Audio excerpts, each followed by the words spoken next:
ክርስቶስ ተንሥአ እሙታን በአቢይ ኃይል ወሥልጣን አሰሮ ለሰይጣን አግዓዞ ለአዳም ሰላም እምይእዜሰ ኮነ ፍስሐ ወሰላም።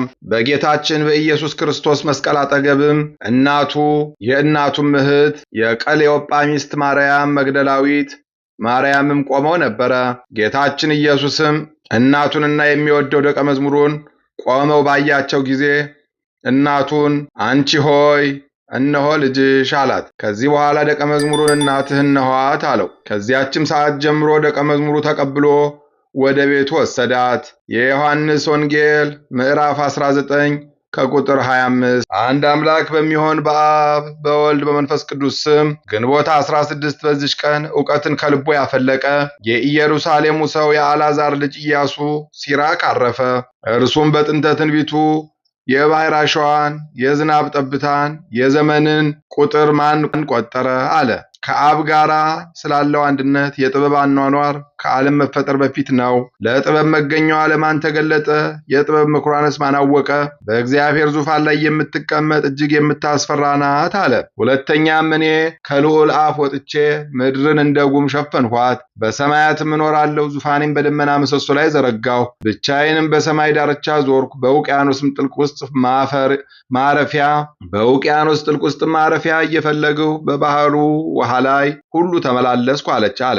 ስለ ወልደ እግዚአብሔርም ሰው መሆን እንዲህ አለ። እግዚአብሔር በያዕቆብ ዘንድ እደሪ በእስራኤልም ዘንድ ተዋረሽ አለኝ አለች። ደግሞም ስለ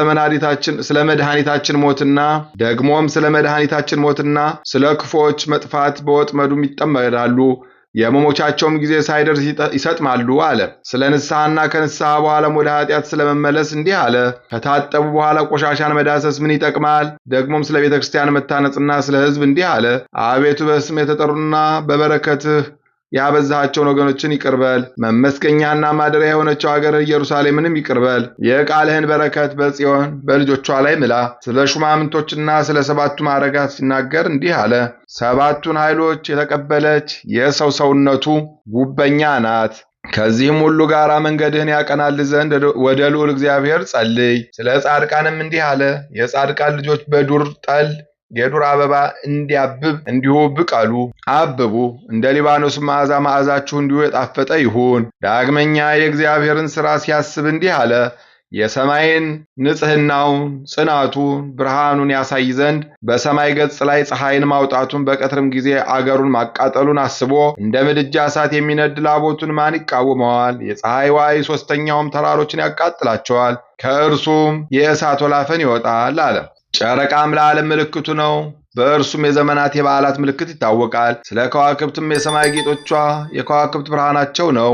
በእግዚአብሔር ቅዱስ ፈቃድም እንዲሁ ያበራሉና በሥርዓታቸውም ከልካቸው ሳይፋለሱ ሳይሳሳቱ ጸንተው ይኖራሉና አለ። ስለ ቀስተ ደመናም ተናገረ። ቀስቱን አየሁ፣ ፈጣሪውን አከበረ። ብርሃኑም መልካም ነውና የልዑል ሥልጣንም ያዘጋጀዋል። ስለ በረድና መብረቅም ተናገረ። ስለ እርሱ ትእዛዝ በረድ ይዘንባል፣ በቃሉም መብረቅ ይፋጠናል።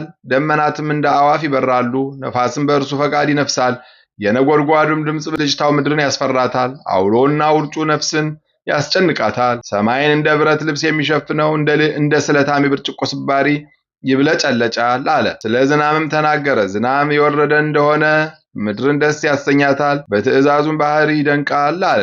አባቶችንም በተሰጣቸው ሀብት ሲያመሰግናቸው ሄኖክ እግዚአብሔርን ደስ እንዳሰኘው፣ ኖህም ጻድቅ ሆኖ እንደተገኘ፣ አብርሃም ታማኝ እንደሆነ፣ ይስሐቅም ለሰው ሁሉ የሚጠቅም በረከት እንደተሰጠው፣ ለያዕቆብም በቸርነቱ እንደተገለጠለት 12ቱን ነገድ እንደወለዳቸው በሰውና በእግዚአብሔር ዘንድ ተወደዱ። ሙሴንም ስም አጠራሩ የከበረ የመላእክት ብርሃን መልኩና ስም አጠራሩ የሆነ አለ። ወንድሙ አሮንንም የዘላለም ሕግን እንደሰራለት በልብሰ ተክህኖም በወርቅ አክሊል እንዳስደነቀው አለ። ሹመቱም 3ኛ የሚሆን የአልዓዛር ልጅ ፊናስንም ወደሰ።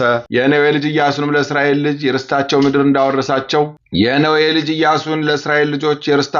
እንዳወረሳቸው እጁንም ባነሳ ጊዜ እንደተመሰገነ፣ ሳሙኤልንም በእግዚአብሔር ዘንድ የተወደደ እንደሆነ፣ ናታንንም በዳዊት ዘመን ትንቢት እንደተናገረ፣ ዳዊትንም ታናሽ ሆኖ ሳለ አርበኛውን ጎልያድን እንደገደለው አመስግኖታል። ሶሎሞንንም በሰላም ወራት እንደነገሰ፣ ኤልያስም ሙት እንዳስነሳ እሳትንም ከሰማይ እንዳወረደ ራሱንም በእሳት ሰረገላ በእሳት ፈረሶች እንዳደረገ ኤልሳዕንም በዘመኑ ጠላቶች እንዳስደነገጡት 2 ሙታኖችም እንዳስነሳ አንዱም በሕይወት ሳለ አንዱንም በሞት በኋላ ሕዝቅያስንም አገሩን አጽንቶ እንደጠበቀ የፋርስን ሰራዊትን በጸሎቱ አጥፍቶ ስለ ሀገራቸው ጽዮን የሚያለቅሱትን ደስ እንዳሰኛቸው ርኩሰትንና ኃጢአትንም እንዳስወገደ ኢዮስያስንም የኢዮስያስ ስም አጠራሩ መልካም ነው እንዳለ ኤርምያስንም ከእናቱ ማኅፀን ጀምሮ እንዳከበረው ሕዝቅኤልንም የእግዚአብሔርን ጌትነቱን እንዳየ ዘሩባቤልንም በቀኝ እጅ እንዳለ ሐቲም ቀለበት ነው እንዳለው 12ቱ ነቢያትንም በየቦታቸው አጽናቸው እንደሚለመልም ሆሴዕና ነህምያንም የወደቀች ቅጽርን አንስተው ጠቃሚ ሥራ እንደሰሩ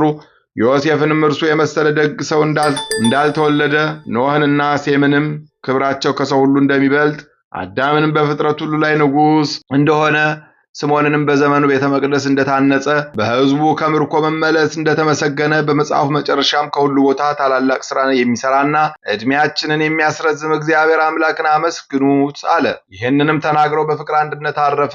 ለእግዚአብሔር ምስጋና ይሁን፣ በረከቱም ከእኛ ጋር ትኖር ለዘላለሙ አሜን።